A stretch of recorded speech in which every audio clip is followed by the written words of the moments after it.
가지가 우리 장로교인들이 고백하는 공동의 신앙 고백이에요. 사도신경도 그 중에 하나고, 이 초대교회 전통을 가지고 있는 니케아 신조, 뭐 이런 것들이 여기 들어있고요.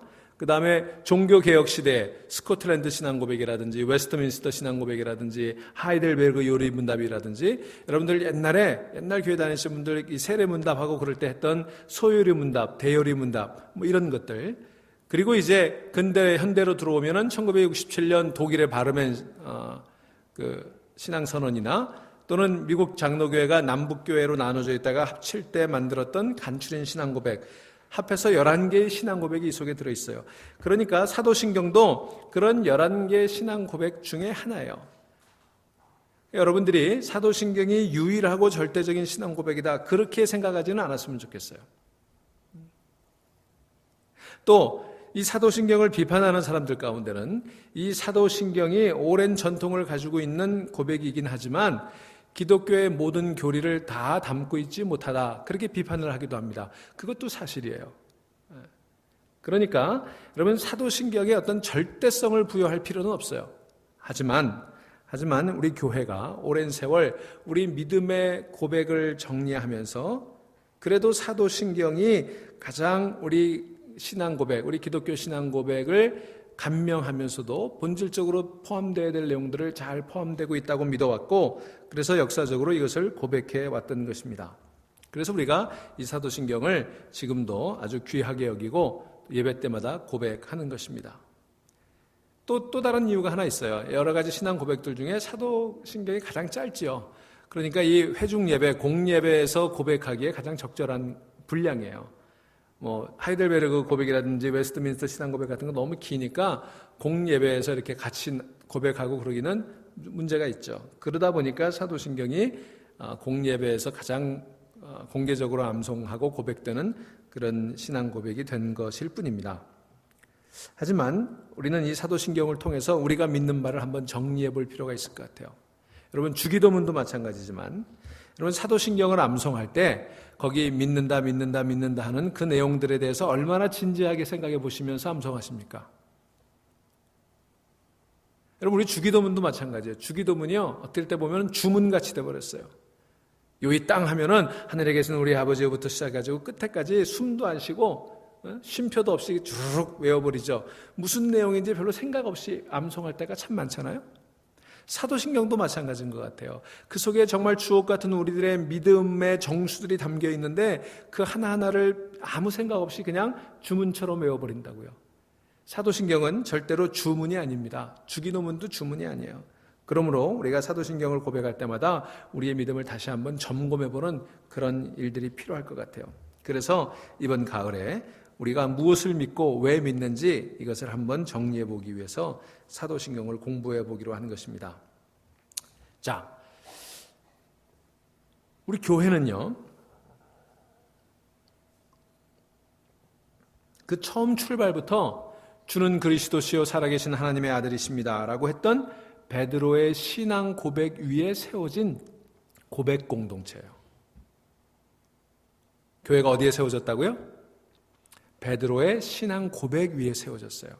이걸 가톨릭 교회가 잘못 해석해서 베드로에게 예수님께서 내가 너희 위에 교회를 세운다, 너는 반석이다, 너희 위에 교회를 세운다, 이렇게 말씀했던 그것을 베드로 위에다가 교회를 세운 것처럼 생각하고 베드로를 초대 교황으로 교회에 있어서의 절대적인 권위를 베드로에게 부여하는데 그건 잘못된 거예요. 예수님께서 말씀하신 의미는 베드로가 고백했던 그 고백, 바로 그 고백 위에 교회를 세운다는 것이었습니다. 그래서 교회는요, 신앙 고백 공동체예요. 하나님을 주로 모시고 예수 그리스도를 그 하나님의 아들로 고백하며 모여있는 공동체. 그래서 이 교회에서 신앙 고백이 빠져버리면 교회 공동체가 무너져 버리는 거예요. 그래서 우리가 사도신경을 그 여러 개 신앙 고백 중에 하나를 채택을 해서 우리 열심히 고백하는 거예요. 그러니까 여러분들이 이 사도신경을 잘 고백하시고요. 제가 바라기는 이 사도신경을 절대화하지는 마시고 그 대신에 이 사도신경 공부가 다 끝날 때쯤이면 사도신경과 같은 내용과 그런 그 깊이를 담은 여러분들의 신앙 고백을 만드셨으면 좋겠어요. 저희 교회에서 제가 세례를 줄 때마다 세례받는 사람들한테 신앙고백서를 써오라 이렇게 얘기합니다. 사도신경이 있지만 그러나 그건 내 말로 고백된 게 아니잖아요. 그 사도신경의 내용이 참 중요하고 주옥 같은 내용이 담겨져 있지만 그것을 내 삶 속에서 내 마음으로 내 체험으로 고백할 수 있는 내 신앙 고백을 가져야 된다는 거예요. 그러니까 우리가 사도신경을 그냥 지식으로 이런 내용이구나 이런 내용이구나 그렇게 아는 것에 그치지 마시고 열심히 진지하게 공부하신 다음에 이게 다 끝날 때쯤이면 사도신경과 같은 여러분 나름의 신앙 고백서를 한번 만들어 보셨으면 좋겠어요. 그걸 목표로 하고 한번 공부를 해보도록 하겠습니다. 제가 좀 전에 말씀드린 것처럼 교회는 신앙 고백 공동체예요. 신앙 고백은 은총과 구원, 호의와 사랑, 생명과 온갖 선한 것들을 값없이 허락해 주시는 하나님에 대한 감사의 응답이고 찬양입니다. 그게 신앙 고백이에요.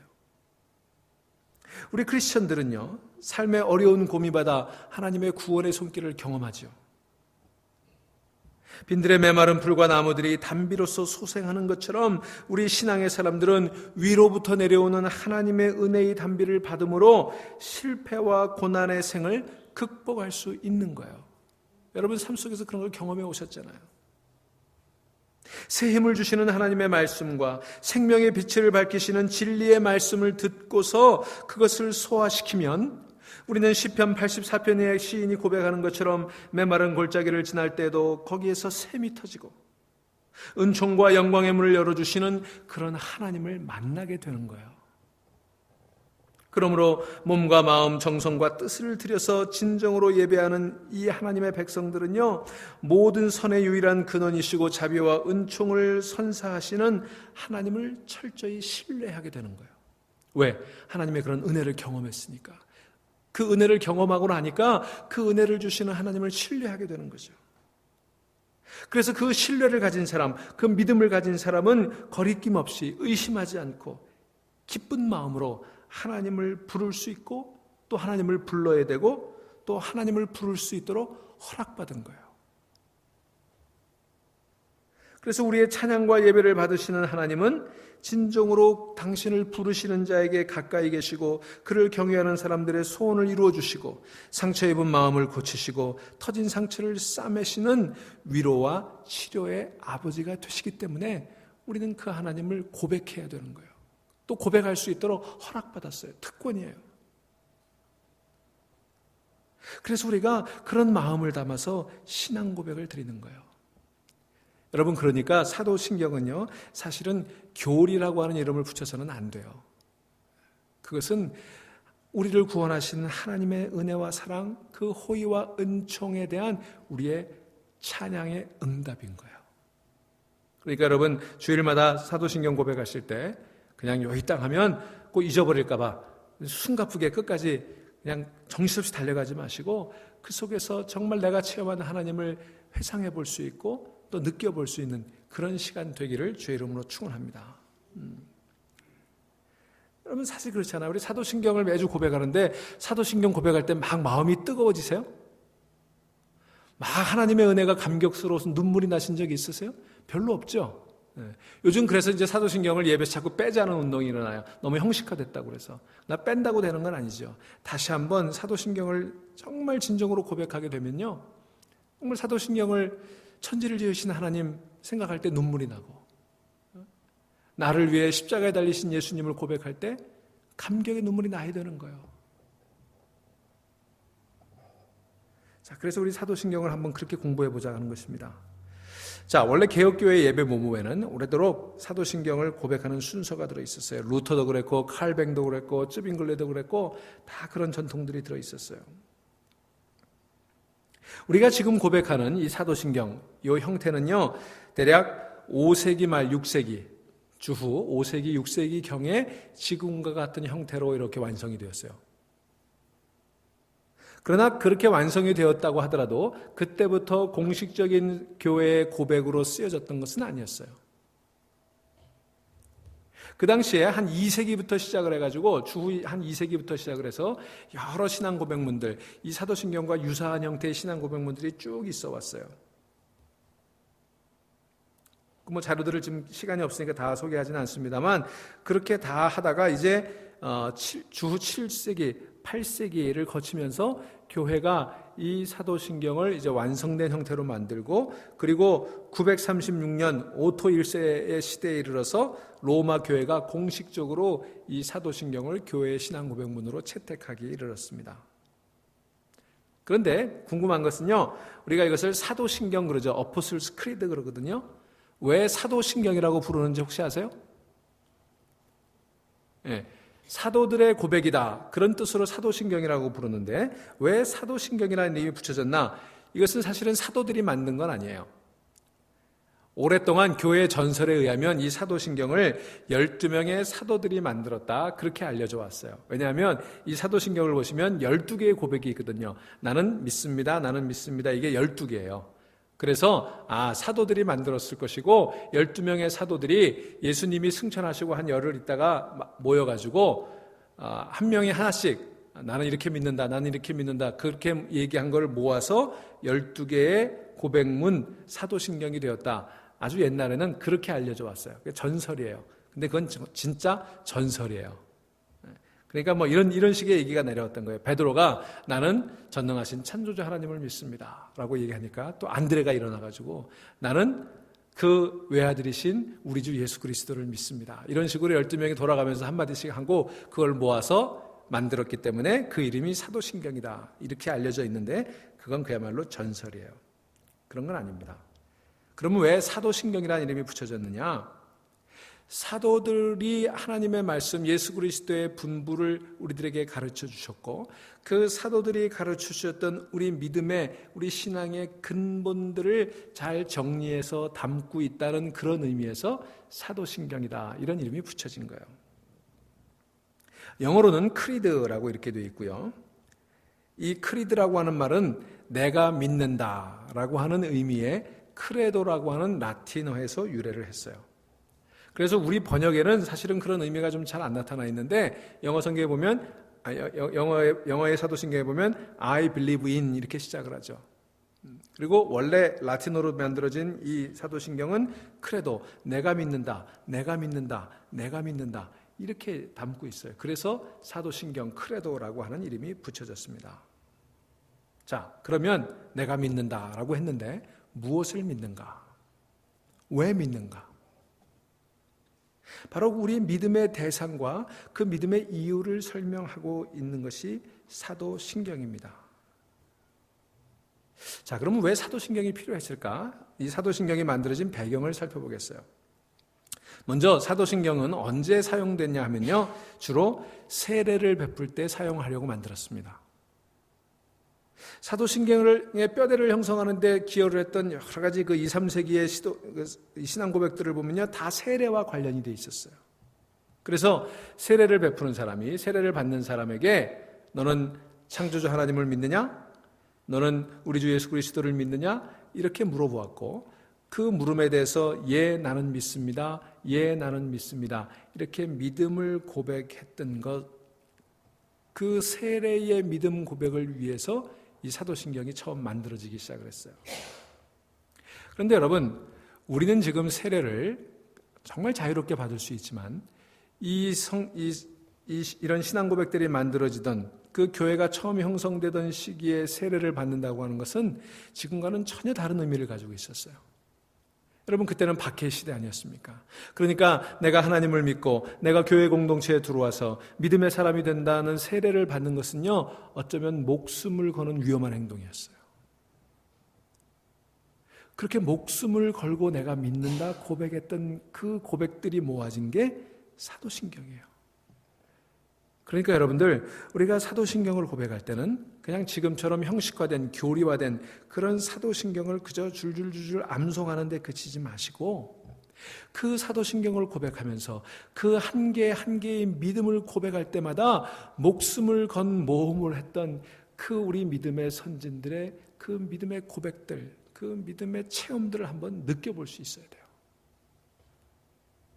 그걸 기억해야 되는 거예요.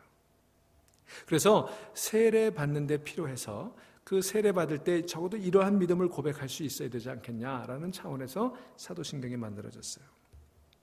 두 번째는 이 사도신경이 필요했던 이유가 이단들의 사상을 물리치기 위해서였습니다.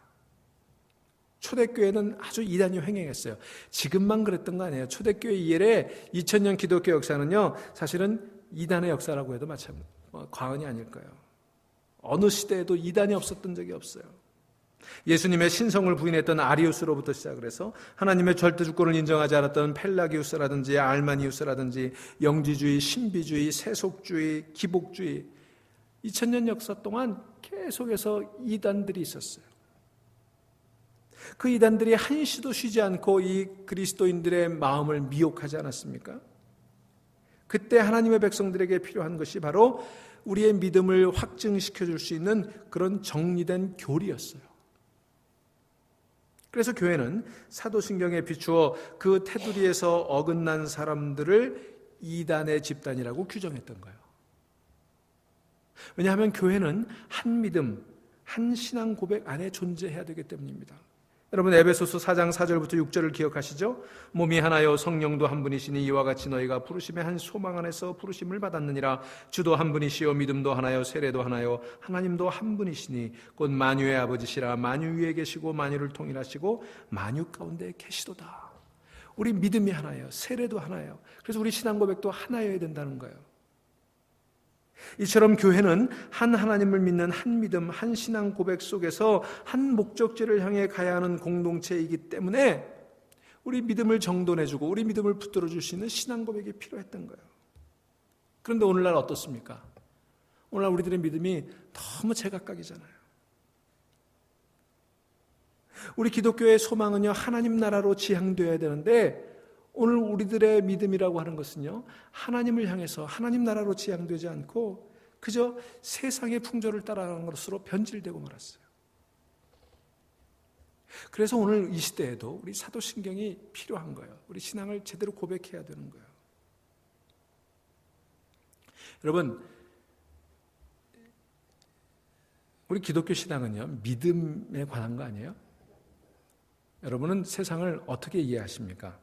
세상 사람들이 사물을 인식하고 세계를 바라볼 때 대략 세 가지 관점이 있어요. 첫째는요, 보는 것이 전부라고 믿는 그런 유물론적 관점이에요. 눈에 보이는 게 전부다. 그래서 눈에 보이지 않는 세계는 인정하지 않아요. 그렇게 보는 사람들이 있어요. 두 번째는 내가 아는 게 전부다라고 생각하는 이성주의자들이 있습니다. 레셔널리스트. 똑똑한 사람들일수록 이렇게 생각하는 경향이 있죠. 자신이 이해하고 납득할 수 있는 것 이외에는 절대로 인정하지 않으려고 하고 자신이 안다고 하는 것에 대해서 절대적인 확신을 가진 사람들이 있어요. 이런 사람들은요, 완고한 아집과 편견에 갇혀버리기 때문에 기독교 진리조차도 자신의 지성의 울타리 안에 가둬버리려고 하는 거예요. 그래서 그들은 기독교를 믿는다고 하지만 실은 자신만의 종교를 신봉하고 있는 경우들이 참 많아요. 세 번째는 나는 느낌으로 살아간다. 난 느끼는 게 전부다라고 생각하는 사람들이 있어요. 감각주의자들이죠. 특히 포스트 모던 시대에 이런 사람들이 많은데요. 그들은 진짜인지 가짜인지를 따지지 않습니다. 옳은지 그른지에 대해서도 관심이 없어요. 그냥 느낌이 좋으면 되는 거예요. 내가 좋으면 되는 거예요. 지금 당장 기분 좋게 해주면 그것이 환각이든 거짓이든 속임수이든 악한 것이든 아무 상관없다고 생각하는 그런 사람들이 있어요. 교회 안에도 이런 사람들이 있어요. 그래서 그들은 진리에 일치하는 것인지 아닌지, 성경 말씀에 근거를 둔 것인지 아닌지 관심이 없어요. 그걸 따지지 않고 오직 값싼 은혜만을 추구하는 거예요. 자, 여러분은 어떤 부류에 속하십니까? 보는 게 전부라고 생각하십니까? 아는 게 전부라고 생각하세요? 느끼는 게 전부라고 생각하세요? 자, 어떻게 생각하느냐에 따라서 세계관이 결정되는 거예요. 세상을 어떻게 보느냐, 인생을 어떻게 보느냐, 사물을 어떻게 보느냐가 결정이 돼요. 이게 참 중요한 거죠. 자, 그렇다면 여러분은 이 질문에 대해서 어떻게 대답하시겠어요? 여러분은 세상을 어떻게 바라보십니까? 이 질문에 대해서 사도 바울이 아주 중요한 대답을 합니다. 고린도후서 5장 17절인데 이렇게 얘기합니다. 이는 우리가 믿음으로 행하고 보는 것으로 행하지 아니함이로다 그랬어요. 세번역 성경에는 이렇게 번역했습니다. 우리는 믿음으로 살아가지 보는 것으로 살아가지 아니합니다. 여러분, 우리는 뭘로 살아간다고요? 믿음으로 살아간다고요. 우리가 사물을 인식하고 우리가 세계를 바라보는 그 관점은요, 믿음의 관점이라는 거예요. 여기서 사도 바울이 얘기하는 것은 하나님에 대한 믿음이에요. 보이지 않는 영원한 세계와 영원한 생명에 관한 믿음을 얘기하는 거예요. 여러분, 믿음으로 사는 사람에게는요, 눈에 보이지 않는 신비롭고 광활한 세계, 즉 하나님 나라가 열립니다. 그거는요, 믿음 아니면 볼 수가 없는 나라예요. 그 신비로운 하나님의 나라를 경험하며 살아가는 사람들이 저와 여러분이에요. 그게 하나님의 백성들이에요. 믿음의 사람들이에요. 그래서 우리가 예배를 드릴 때 사도신경을 공개적으로 고백하는 이유가 바로 사도 바울처럼 우리가 어떤 사람인지를 고백하고 확인하고 선언하기 위한 거예요. 우리가 사도신경을 고백한다는 것은요, 이런 의미예요. 나는 보는 것으로 살지 않습니다. 나는 아는 것으로 살지 않습니다. 나는 느낌으로 살지 않습니다. 오직 나는 믿음으로 삽니다. 이걸 고백하는 게 신앙 고백이에요. 그래서 나는 믿습니다. 나는 믿습니다. 그래도 그렇게 사도신경을 고백하는 거예요. 우리는 하나님의 임재 앞에서 나는 믿습니다 라고 고백하면서 우리 자신이 누구인지를 확인하는 거예요. 우리가 사는 세상이 어떤 것인지를 확인하는 거예요. 세상에 나가보면 보는 것으로 세상을 사는 사람들, 지식으로 세상을 사는 사람들, 느낌으로 세상을 사는 사람들을 만나지만, 그러나 우리는 믿음으로 세상을 산다. 여러분, 믿음으로 세상을 산다는 게 느껴지세요? 철학자 데카르트는 저 유명한 고기토 에르고 줌이라고 하는 얘기를 했어요. 나는 생각한다, 고로 존재한다. 그런데 여러분, 우리는요, 이걸 바꿔야 돼요. 코기토 에르고 줌, 나는 생각한다, 고로 존재한다가 아니라 크레도 에르고 줌, 나는 믿는다, 그러므로 나는 존재한다. 여러분,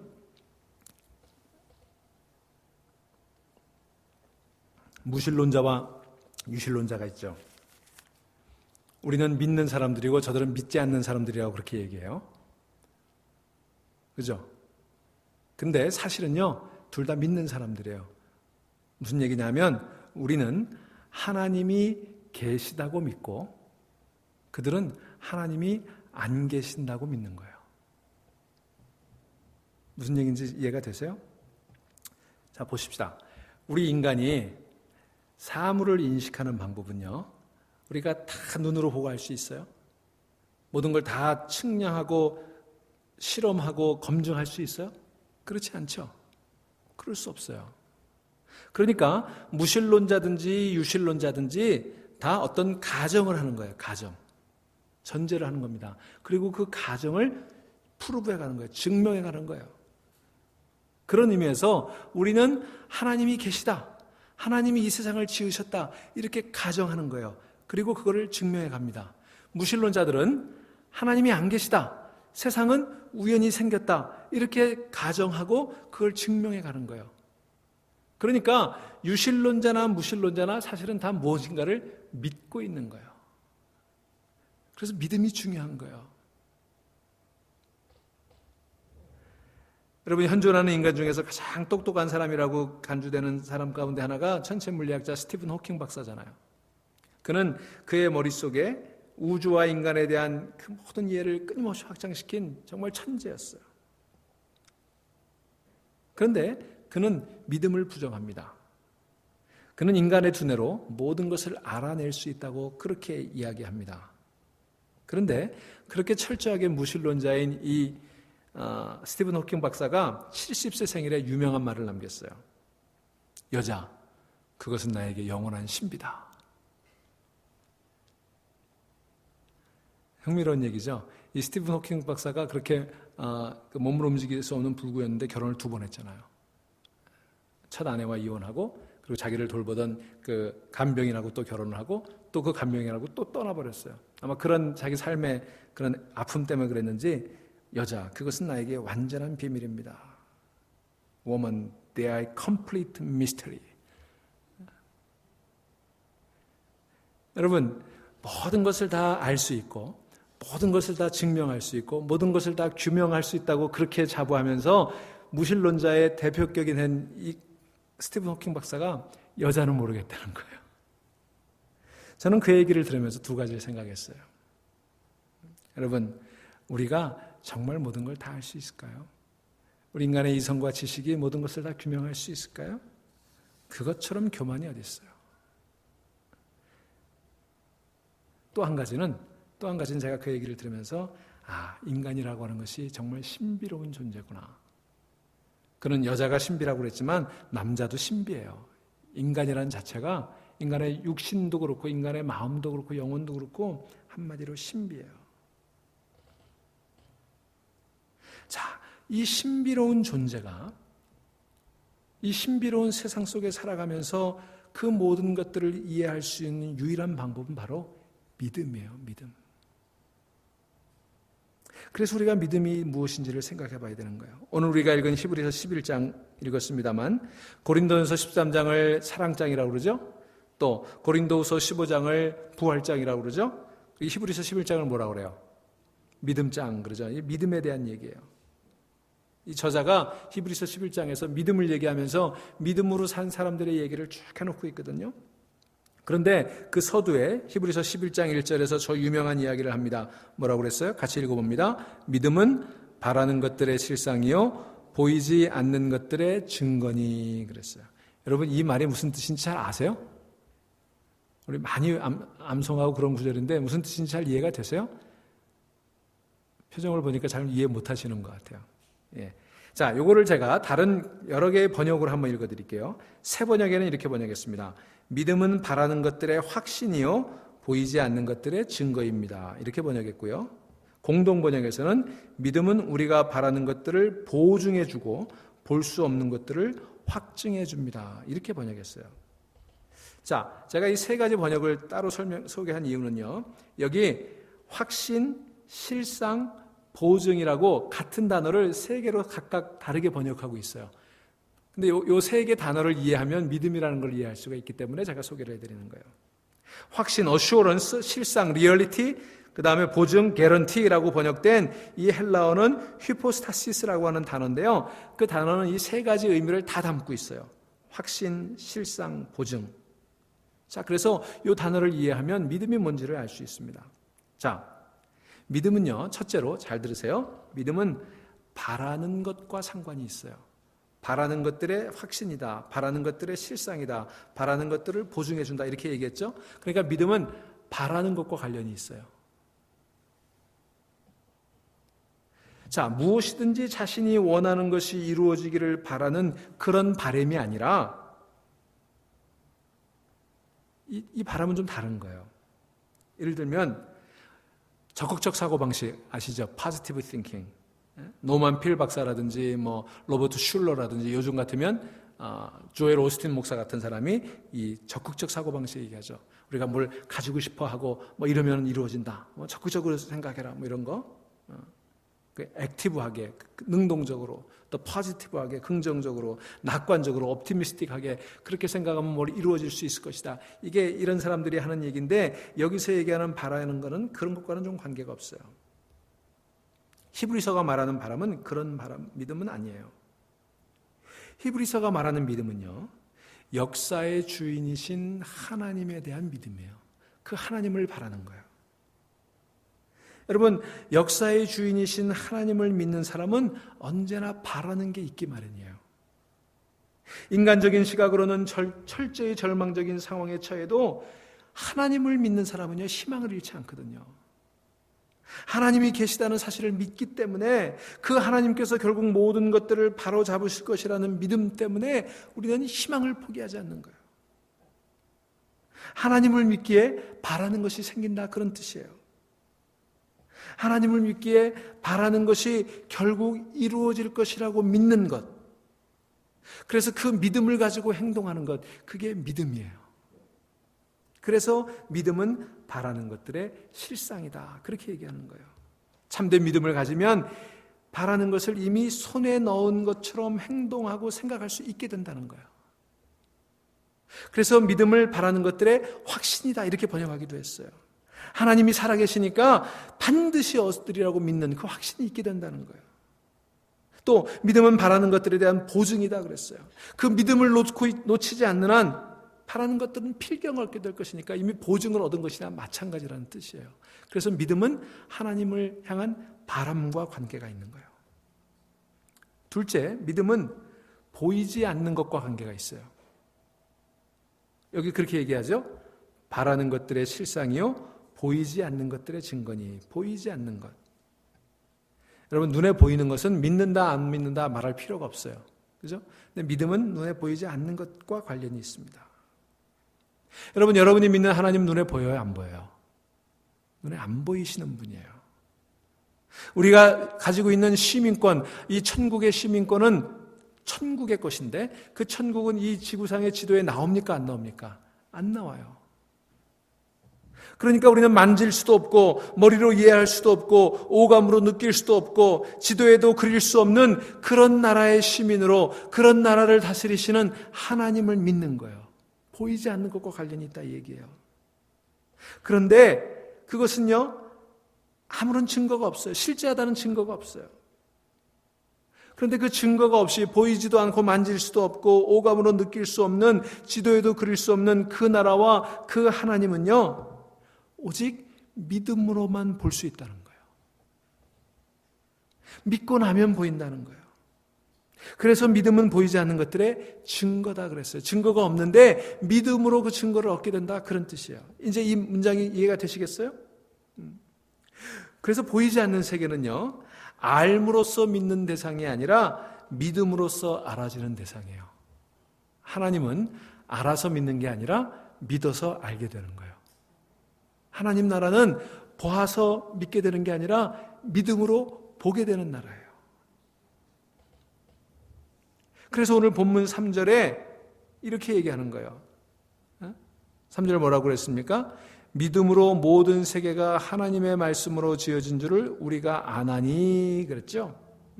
이것을 세번역 성경에는 이렇게 번역했습니다. 우리는 세상이 하나님의 말씀으로 지어졌다는 것을 믿음으로 깨닫습니다. 그랬어요. 여러분, 세상이 하나님 말씀으로 지어졌다는 걸 어떻게 깨닫는다고요? 믿음으로 깨닫는다고요. 세상이 하나님 말씀으로 지어졌다는 사실은 논리적으로 알아지는 게 아니에요. 실험적으로 얻을 수 있는 결론 아니에요. 여러분, 실험에서 하나님이 세상을 지으셨다는 걸 할 수 있어요? 없죠. 하나님을 믿어야만 알게 되는 진리예요. 그래서 바울은 우리는 믿음으로 산다. 오직 믿음으로 산다. 그렇게 고백했고 오늘 히브리서 저자는 우리는 믿음으로써 안다 그랬던 거예요. 여러분 잘 기억하세요. 영적인 세계에 관한 한 아는 것이 먼저가 아니라 믿음이 먼저예요. 믿음이 먼저. 제가 이렇게 얘기하니까 여러분들 가운데 속으로 이렇게 반문하시는 분들이 있을지 모르겠어요. 목사님, 그거는 결국은 그 쳇바퀴 논리 아닙니까? 하나님이 있다고 믿으니까 다 그런 것처럼 보이는 거 아니겠어요? 하지만 그거는요, 그 반대의 경우도 마찬가지예요. 우리 유신론자들만 믿음 가진 게 아니라고 아까 말씀드렸죠? 무신론자들도 믿음을 가지고 있는 거예요. 그들은 하나님이 안 계시다고 믿는 거예요. 여러분, 무신론자들이 세계를요, 관찰이나 실험이나 경험을 통해서만 아는 줄 아세요? 그렇지 않아요. 처음부터 그들은 하나님 같은 건 없다. 그렇게 가정을 하고 그렇게 가설을 세우고 그걸 증명해 나가는 거예요.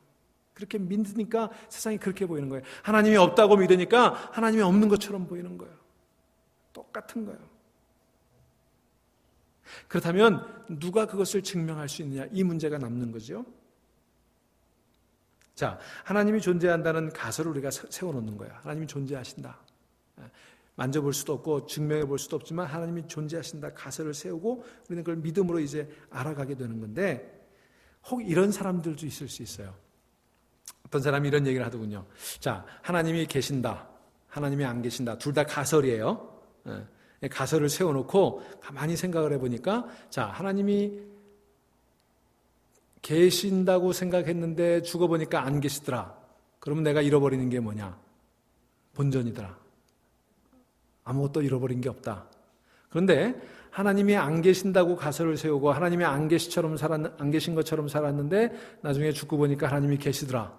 그럼 나는 어떻게 되는 거예요? 이제 망하는 거죠. 그래서 이 사람이 딱 생각할 때, 그러니까 하나님을 믿는 쪽이 낫겠다. 이런 건 아니에요.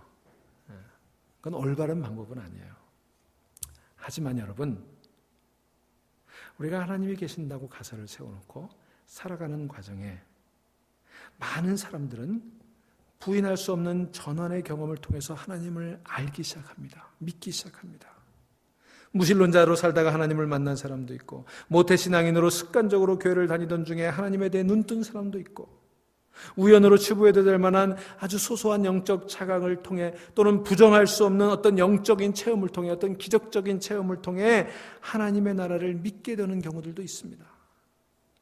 그렇게 해서 어떤 경우로든지 하나님의 나라를 믿게 되고 보니까 그 믿음이 자라면서 도대체 이해되지 않던 것들이 깨달아지기 시작해요. 보이지 않던 것들이 보이기 시작했어요. 그러니까 믿음으로써 알게 되는 거죠. 알므로써 믿게 되는 게 아니에요. 여러분, 그 믿음은요, 그래서 은총이에요. 선물이에요. 내 두뇌의 산도 아니고 내 노력의 결실도 아니고 그 믿음은 은혜예요. 여러분, 우리가 믿게 됐다는 게 은혜인 줄로 믿으시기 바랍니다. 하나님이 믿어지는 거요, 이거 은혜예요. 여러분, 믿음의 대상은요, 보이지 않으니까 이게 내가 의지적으로 믿게 되는 것 안 되는 거예요. 그래서 믿음은 은총이에요. 선물이에요.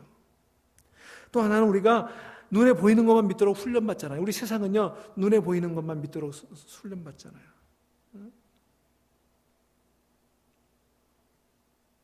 그런 세상에서 우리가 믿음을 갖게 된다는 게 얼마나 기적이에요. 그리고 그 믿음을 갖게 되니까 보이지 않던 세계가, 없는 것처럼 여겨졌던 세계가 열리기 시작하잖아요.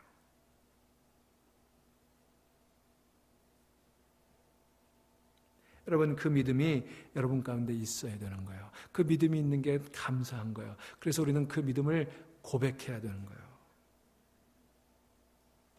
그래서 히브리서 저자는 11장에서 믿음의 위인들을 소개하면서 믿음이 살아있을 때 어떤 일들이 일어나는지를 소개해 주는 거예요. 그 뒤에 쭉 인물들이 나오죠. 그 중에 예를 들면 모세 같은 사람을 소개하면서 광야 40년 동안 고통을 그가 이겨냈던 비결을 이렇게 얘기합니다. 27절을 보실까요?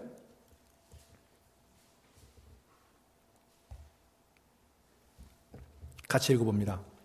믿음으로 애굽을 떠나 왕의 노함을 무서워하지 아니하고 곧 보이지 아니하는 자를 보는 것 같이 하여 참았으며, 보이지 않는 분을 마치 보는 듯이 바라면서 견뎌냈다는 얘기예요. 그게 믿음이라는 거예요. 보이지 않는 분을 보는 듯이 믿는다면, 보이지 않는 하나님의 나라가 지금 이곳에 있는 것처럼 믿는다면, 그리고 내 안에 예수 그리스도의 영원한 생명이 보이지 않지만 있다고 믿는다면, 그것이 실제로 내 몸 안에서 움직이고 있다고 믿는다면, 우리는 모세처럼 혹은 다니엘처럼 죽음의 위협 앞에서도 짓눌리지 않을 수 있는 거예요. 그 어떤 고난도 견뎌낼 수 있는 거예요. 우리에게는 목숨보다 더 큰 생명이 있잖아요. 눈에 보이는 우주보다 더 큰 하나님이 계시잖아요. 그것을 알게 되고 나니까 이 세상에서 새로운 소망이 생기는 것이고, 어떤 역경에도 굴복하지 않는 것이고, 죽음이 와도 두려워하지 않는 것이고, 그래서 초대교회 사람들은 세례를 받을 때 죽을 수도 있다는 그 사실 앞에 의연하게 나는 믿습니다, 나는 믿습니다 고백했던 거예요. 이런 고백이 우리 사도신경을 통해서 우리 안에 다시 살아나기를 주의 이름으로 축원합니다. 우리가 교회로 모여서 사도신경을 고백하는 이유가 여기 있어요. 그냥 예배 순서 가운데 하나가 아니에요. 줄줄줄줄 주문처럼 외우는 게 아니에요. 그 사도신경은요, 우리가 누구인지를 확인하고 선포하고 고백하는 행동이에요. 우리가 믿음으로 사는 사람임을 선포하는 거예요. 우리가 믿음으로 보이지 않는 세계를 보고, 우리가 믿음으로 영원한 세계를 얻게 되는 그 확증과 그 증거를 갖게 됐다는 것을 우리 고백하는 거예요. 그래서 우리는 크레도 에르고줌, 나는 믿는다, 그러므로 존재한다, 그렇게 고백하는 사람들인 것입니다. 여러분, 사도신경을 수없이 반복해서 외운다고 믿음이 저절로 자라나는 것은 아니죠. 사도신경을 고백하면서 신조 하나하나를 참되게 믿기를 구해야 되는 거예요. 믿음은 만드는 것이 아니라 생기는 거예요. 믿어져야 믿을 수 있는 거예요. 그래서 질문하고 생각하고 연구해야 되지만 무엇보다도 기도해야 되는 거예요. 그렇게 믿음을 구할 때 성령께서 우리 마음을 만져주십니다. 성령께서 마음을 만져주실 때 믿어지는 변화가 생기기 시작합니다. 그 믿음은 나의 마음에 빛을 비추어서 시야가 열리기 시작합니다. 그래서 그것을 계시라고 얘기하는 거예요. 여러분, 계시라고 하는 거는 무슨 자다가 무슨 꿈꾸는 그런 게 아니라 성령님이 내 마음을 만져주셔서 믿음이 생기고, 그 믿음이 생기니까 그 하나님의 말씀의 빛이 보이지 않던 것들을 보게 되는, 그걸 계시라고 얘기하는 거예요. 여러분, 다 계시 받을 수 있는 줄로 믿으시기 바랍니다. 하나님이 내 마음 만져주셔서 믿음 생기도록 기도하세요. 그러면 계시를 보는 거예요. 나의 두뇌보다 더 큰 진리가 내 마음을 내리덮는 거, 그게 계시예요. 그 한 번 내리덮는 사건이 일어나는 것으로 다 되지 않습니다. 늘 그 상태에 머물러 있어야 돼요. 그렇지 않으면 어느새 영적 세계가 새빨간 거짓말처럼 사라져버리는 거예요. 그렇기 때문에 영적 생활을 하루도 거르지 말아야 하고, 더 깊은 믿음에 이르도록 날마다 기도해야 되는 거예요.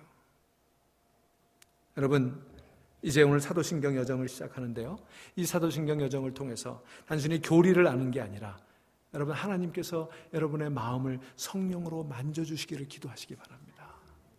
그러면 사도신경의 세계가 새롭게 열리고요, 여러분이 다 계시를 보게 되는 거고요. 그래서 여러분이 믿음을 통해서 바라는 것들을 확증하게 되고, 그 증거를 얻게 되고,